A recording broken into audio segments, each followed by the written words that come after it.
The operation was launched in response to activities by the militants who had carried out a lot of attacks against the security forces, convoys, ID attacks, ambushes.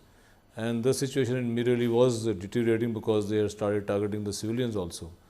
So there was a necessity to ensure that the security is improved in that area and militants are flushed out. So we carried out these operations, and they have been intense because the militants they were well armed, they are well trained. Obviously, when somebody fires on the troops, it becomes a legitimate target to be engaged. When it is engaged, the people who are living in those houses, in those villages, who are not militants, who are innocent people, also suffer casualties. The fault lies with the militants actually, who use that place for targeting, the security forces. They are not really concerned about their own people. So I think the villages now have realized that they have been playing in the hands of these militants. And our strategy is very clear. Military operation is not the answer. It is only a means to an end. It's not an end itself.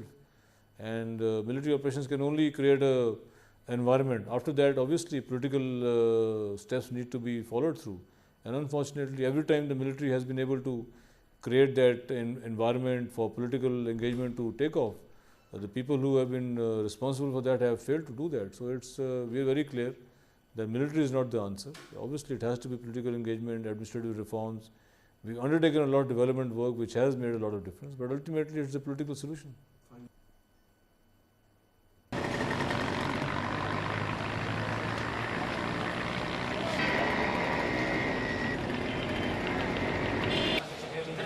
Amjad इधर आ जाओ light